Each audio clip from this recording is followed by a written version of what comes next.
வணக்கம். சற்று முன் கிடைக்கப்பெற்ற மிக மிக முக்கியமான செய்தி ஒன்று வெளியாகி உள்ளது. ஈரோடு கிழக்கு தொகுதி இடைத்தேர்தல் விரைவில் வரவுள்ளது. 6 மாதத்திற்குள் இடைத்தேர்தல் நடைபெற வேண்டும். காரணம், இன்று உயிரிழந்த EVKS இளங்கோவன் எம்எல்ஏ அவர்கள் மருத்துவமனையில் உடல்நலை குறைவின் காரணமாக உயிரிழந்து விட்டார். தேர்தல் ஆணையம் தற்பொழுது அதிகாரப்பூர்வமான அறிவிப்பை வெளியிட்டுள்ளது. 6 மாதத்திற்குள் இடைத்தேர்தல் நடைபெறும் என்றும் அதற்கான வேலைகள் மும்முரமாகவும் நடைபெற்று வருகிறது.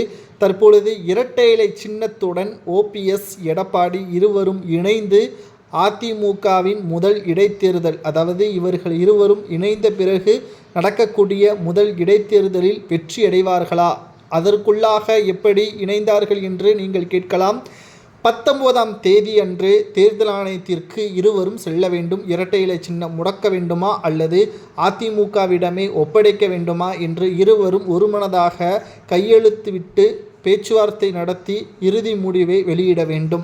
இது மிக முக்கியமாக நாம் பார்க்க வேண்டியது. அதிமுக OPSம் எடப்பாடியும் இணைந்து இரட்டை இலை சின்னத்தை மீட்டெடுத்தால் மட்டும்தான் இது சாத்தியமாகும் என்பதை உறுதியாக இருவரும் இணைந்து விடுவார்கள். அதற்கு பிறகு நடைபெறக்கூடிய ஈரோடு கிழக்கு தொகுதி இடைத்தேர்தலில் OPSின் ஆதரவாளர் ஒருவர் தான் வேட்பாளராக நிறுத்தப்படுவார். அதாவது இதற்கு முன்பாக எடப்பாடியின் ஆதரவாளர் தான் வேட்பாளராக நிறுத்தப்பட்டார். தற்பொழுது இணைந்த பிறகு OPS அவர்கள் யாரை சொல்கிறாரோ அவர்தான் ஈரோடு கிழக்கு தொகுதி இடைத்தேர்தல் வேட்பாளராக களம் இறங்கப்படுவார் என்றும் அவருக்காக எடப்பாடி பிரச்சாரம் செய்வார் என்ற தகவலும் வெளியாகி உள்ளது. ஏற்கனவே EVKS இளங்கோவன் அவர்களிடம் தோற்கப்பட்ட அதிமுக 2ஆக இருந்ததன் காரணமாகத்தான் தோற்கப்பட்டது என்றும் தற்பொழுது ஒன்றாக இணைந்துவிட்டால் நிச்சயம் அதிமுகவின் மிகப்பெரிய ஒரு செல்வாக்கான தொகுதியாக ஈரோடு கிழக்கு தொகுதி இருந்தது குறிப்பிடத்தக்கது. அந்த தொகுதியை மீண்டெடுக்கும் வகையில் இந்த வேலைகள் அனைத்தும் நடைபெறுகிறது.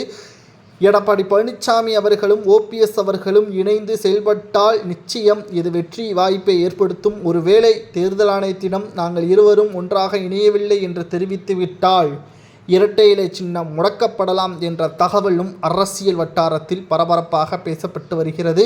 பொறுத்திருந்து பார்க்கலாம். அனைத்திந்திய அண்ணா திராவிட முன்னேற்ற கழகத்தை மீட்டெடுக்கிறாரா OPS அல்லது எடப்பாடி துரோகத்தின் காரணமாக OPS அவர்கள் எடப்பாடியுடன் விட்டு விலகுகிறாரா அல்லது OPSஐ ஒருபோதும் அதிமுகவில் இணைக்க முடியாது என்று எடப்பாடி கூறுகிறாரா என்பதை பொறுத்திருந்து தான் நாம் பார்க்க வேண்டும். ஏனென்றால் எடப்பாடி பழனிசாமி அவர்கள் நம்பிக்கை துரோகியை எப்போ வேண்டுமானாலும் காலை வாரலாம். வருகின்ற 19ஆம் தேதி தெரிய வரும்.